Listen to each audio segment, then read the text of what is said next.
निकालकर आज इस प्रेस कॉन्फ्रेंस में शिरकत किया। आपको ये बताना चाह रहा हूँ कि आज हमारे साथ भागीदारी परिवर्तन मोर्चा के कन्वीनर जनाब बाबू सिंह कुशवाहा साहब और कशम साहब भी है और डॉक्टर अयूब साहब हैं जो पीस पार्टी के अध्यक्ष हैं, सदर हैं।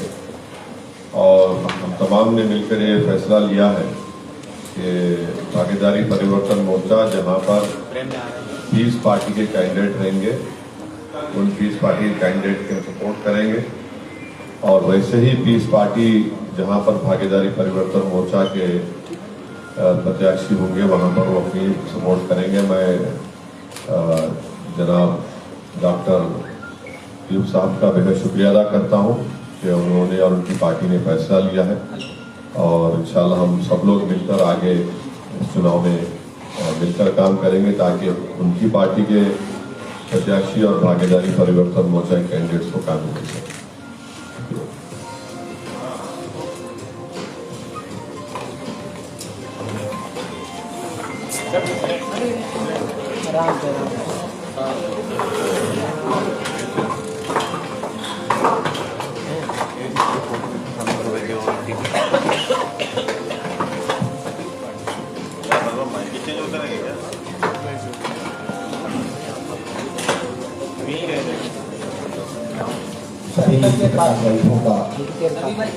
यार ये म्यूजिक बंद करा दो यार। खैर मकदम और स्वागत करता हूँ। मुझे आज खुशी है कि हम सभी ने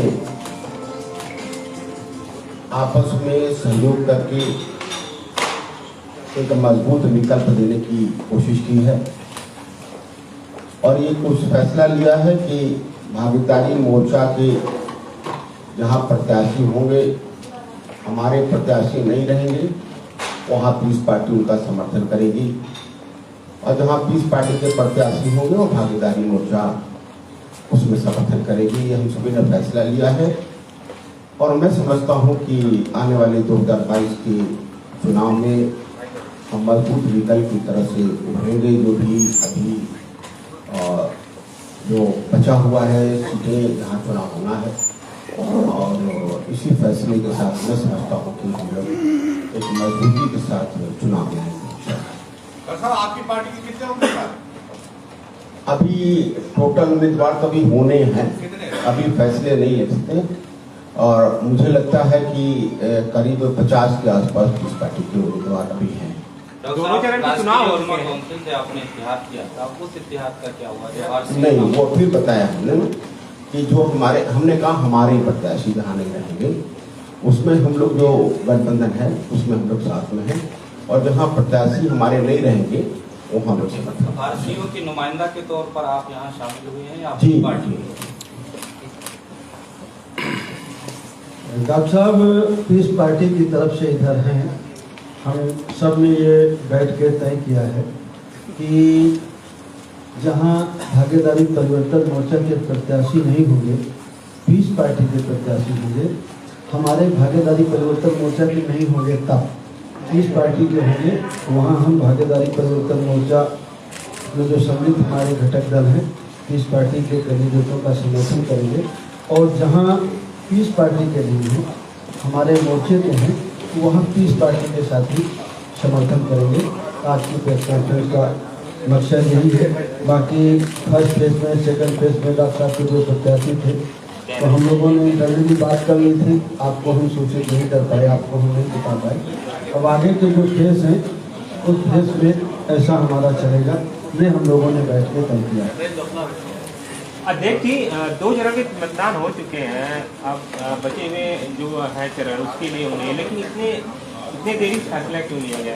नहीं, देरी से नहीं है। हम लोग बैठ के मैंने आपको जैसे पहले बताया कि आपकी देख रेख में आपकी उपस्थिति में फर्स्ट और सेकंड चरण के जो मतदान हुए हम लोगों ने ये तय कर लिया था, जबकि हम लोगों ने प्रचार भी किया। एक दिन मैं अयूब साहब आगरा गए, अलीगढ़ गए, बदायूं गए, तो हमारे मोर्चे के भी प्रत्याशी थे, उनके भी प्रत्याशी थे सेकंड फेज वाले में।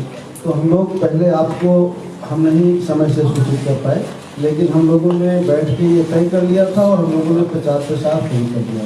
आगे के चरण में सबको जानकारी रहे, आपके माध्यम से हमारे साथियों को जानकारी हो जाए, सभी आम जनता को जानकारी हो जाए, इसलिए आज आपको हम ये सूचना देना है।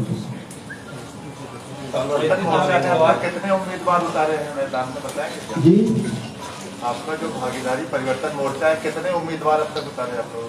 हम लोगों ने लगभग अभी 310 के करीब हैं, 310 के करीब हमारे कैंडिडेट हैं। हमारे पर्चे बहुत खारिज हुए, लगभग 20-22 पर्चे हमारे खारिज किए गए। कुछ हमारे और साथी हैं, कुछ जगहों पर हमारे इंडिपेंडेंट जो अच्छे लग रहे हैं उनको हम लोग समर्थन किया। और बाकी आप वैसे साहब से कुछ जानना चाहें तो मैं देता हूँ उनको मैं।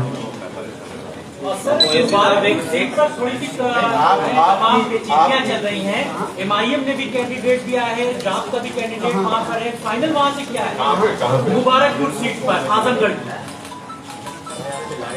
नहीं, मुबारकपुर में नीचे नहीं है, एक ही कैंडिडेट रहेगा, या जाप का रहेगा जन अधिकार पार्टी का, या AIMI का रहेगा, एक ही कैंडिडेट रहेगा, या राजभर जी रहेंगे या गुड्डू जमाली रहेंगे। तो ये कब तक तय हो जाएगा? ये आज ही तय हो जाएगा, कल सुबह आपको जानकारी हो जाएगा कि गुड्डू जमाली रहेंगे।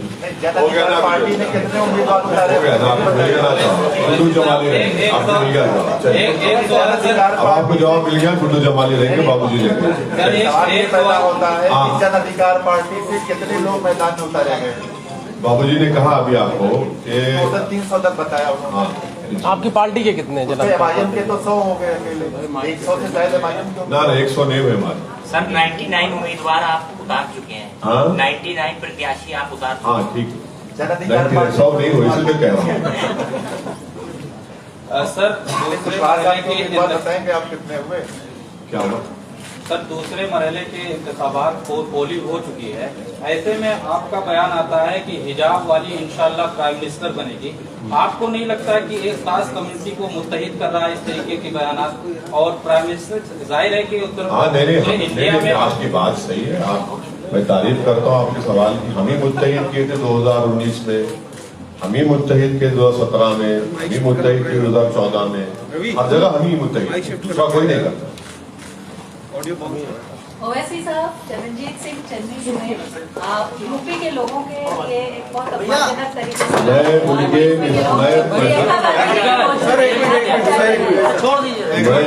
स्टेटमेंट सुना हूँ, एक प्रदेश के मुख्यमंत्री को दूसरे प्रदेश के लोगों के बारे में इतना डिरोगेटरी तरीके से बात करना बिल्कुल गलत है। वो एक संवैधानिक पोस्ट पर है, उनको जेब नहीं देता, और जिस ओहदे पर है उसका इकबाल रखना चाहिए। तो उन्होंने जिस तरह से ये बात कही है, मैं उसको नहीं मानता, मैं उसको कंडेम करता हूं, और बिल्कुल गलत कहा उन्होंने। अच्छा असद साहब, आज महबूबा मुफ्ती साहिबा भी बोली हैं हिजाब के मुद्दे पे। उन्होंने कहा कि बीजेपी इस पर नहीं रुकेगी, मुस्लिम्स के जितने सिंबल्स हैं उन पर एक के बाद एक अटैक किया जाएगा। तो महबूबा मुफ्ती से पूछिए, मुझसे क्यों पूछ रहे? नहीं, आपकी राय जानना चाह रहे हैं सब लोग। मुझसे पूछिए ना, वो बीजेपी के साथ ही थी, वो बीजेपी को लेकर आई कश्मीर में। बीजेपी का आदमी उनका डिप्टी CM था, और बीजेपी उनके साथ ये कहा कि 370 को हम नहीं करेंगे, तो सब साथ मिलकर थे। तो वो खुद बताएंगे, वो बेहतर जानती है बीजेपी को मुझसे ज्यादा। ओवैसी साहब, इस भागीदारी परिवर्तन मोर्चा में वामन मेश्राम साथ भी होते थे, वो नहीं, क्या वजह रही कि आपका गठबंधन उनसे टूट गया, वो मोर्चे में अब नहीं? हाँ, नहीं हमारे साथ हो, अफसोस की बात है, मगर ज्यादा डिटेल वही आपको जब मिलेंगे बता पाएंगे इंशाल्लाह। वैसे जी, मुख्यमंत्री जी लगातार एक शब्द का इस्तेमाल कर रहे हैं, गर्मी का। कह रहे हैं जो हमारा विपक्ष है, ज्यादा अगर होगा तो हम गर्मी निकाल देंगे, जून में भी हम गर्मी निकाल देंगे। हाँ, वो मौसम वैज्ञानिक एक्सपर्ट है, तो मुझे यकीन है कि वो माने पूरे विश्व में अगर क्लाइमेट चेंज हो रहा है, तो मैं तो अपील करूंगा कि आइंदा जब वर्ल्ड क्लाइमेट कॉन्फ्रेंस होगी तो मुख्यमंत्री को वहां पर बुलाया जाए, वो बताएंगे, देश को, पूरी दुनिया को ज्ञान देंगे कि क्लाइमेट चेंज क्यों हो रहा है, फॉसिल फ्यूल से हो रहा है या जबान से हो रहा है, बता देंगे। सर, ये सवाल ये है कि अभी योगी जी ने बयान दिया है कि सर आप वोट अपने जनताओं को वोट सोच समझ के करें, कहीं ये बंगाल और कश्मीर न बन जाए, उस पर क्या कहते हैं? ये अजीब मुख्यमंत्री, उसको अपने प्रदेश से मोहब्बत नहीं है, बंगाल कश्मीर की बात करते हैं। तुमको अपने प्रदेश से मोहब्बत होनी चाहिए ना। उनको दिमाग में ये क्यों आता है, तुमको नहीं मालूम। सर, उत्तराखंड के वजीर आला ने ये बयान दिया था कि अगर हुकूमत रिपीट होती है तो कॉमन सिविल कोड का निफाज किया जाएगा। अरे उनके इलेक्शन मैनिफेस्टो को पढ़ा, उसको जिक्र ही नहीं है। लेकिन उन्होंने बयान दिया। देखिए, पार्टी का इलेक्शन मैनिफेस्टो जिक्र नहीं है, और आखिरी दिन उन्होंने बात कही है, बिल्कुल आखिरी दिन उन्होंने कही है, तो वो बोखलाहट में बोल जाते, जमीन खिसक रही है। पहला सवाल सर, पहले चरण में मतदान प्रतिशत देखा गया कम है, दूसरे चरण में देखा गया क्या, तो ये क्या जनता का गुस्सा है जो इतना कम हो रहा है, या कुछ लोग बता रहे कि पॉजिटिव वेव में कि ये लोगों का उत्साह है कि जो लोग वोट बढ़ चढ़ के दे रहे हैं, वोट प्रतिशत बहुत कम आ रहा है पिछली बार से 2017 के चुनाव, पहला चरण और दूसरा चरण।